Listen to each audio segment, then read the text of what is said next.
Şərq Türkistanlıq qarindaşlar. Şərq Türkistan xəbər agentliğinin xəbərlər proqramısını görüşünüzü qızğın qarşı alırıq. Belgiyadagi millat vakili saylimi muvaffaqiyatli oxirlashdi. 29 iyun kuni Şərq Türkistan sürgündə hökumət məsulları Belgiya Uyğur cəmiyyəti bilan bir yerga cəm olub, millat vakili saylimi elib bardı. Aldı bilan ayetliq salam, mübareklash sözleridan keyin təklif bo'yicha Şərq Türkistan sürgündə hökumətinin Cumhur Rəisi G'ulam Osman Yag'ma əpəndi hökumət, saylam və millət vəkili şərtləri haqqında umumi düşüncə berib ötdü. Ondan qarindaşlarning düşüncəsini mücməlləşdirib kelayotgan bəzi xata qarashları haqqında aniqlam berib ötdü. Buningda siyosiy davoyimizning ismi Şərq Türkistan bo'lishi kerakmi yoki Uyg'uriston bo'lishi kerakmi degan masaladagi qarashlarning siyosiy va tarixiy asoslari kelib chiqishi haqida tushuncha berib, ideyadagi mücməlliklərini aydınlaşdırdı.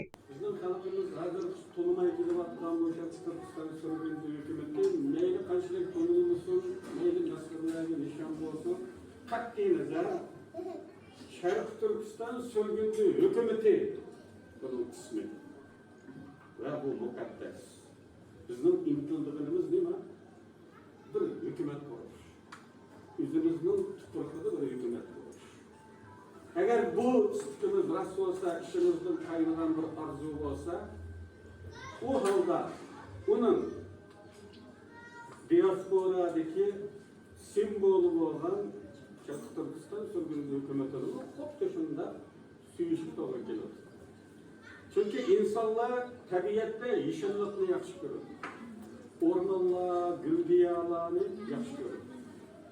Şu yaxshi ko'rishning bir yansımasını biz uyimizde tasdiqlab ko'ramiz. Şu tabiatning kichikiltirilgan nusxasini tasdiqlarimizda, derazalarimizga qo'yib ko'ramiz.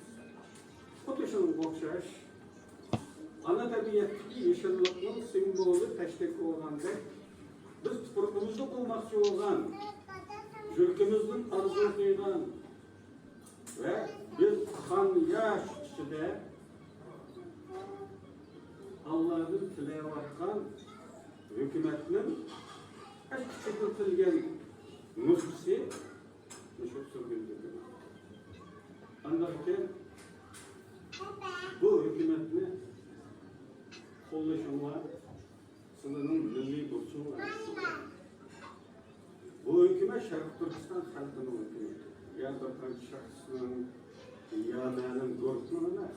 Şərq Türkistan xalqining hükümeti bo'lgan ekan, Şərq Türkistan xalqi unga egishishi kerak. U haqoratga uchragan vaqtida har bir Şərq Türkistanlikning yuragi aytishi kerak. Haqorat qilayotganlar Şərq Türkistanlikda ko'rinayotgan Xitoy payg'ambarligi. Bo'lmasa o kadar zaharlandilik bir vicdan egisi olan insanın ağzından çıkmaydı.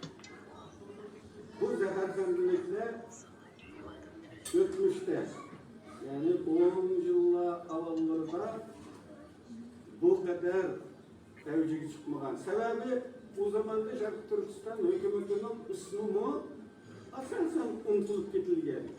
Oturduğunda şirket yok. Bu mevcutluğu istiqbollangan bir teşekkülünün Xitoyga bir zarari yo'q edi.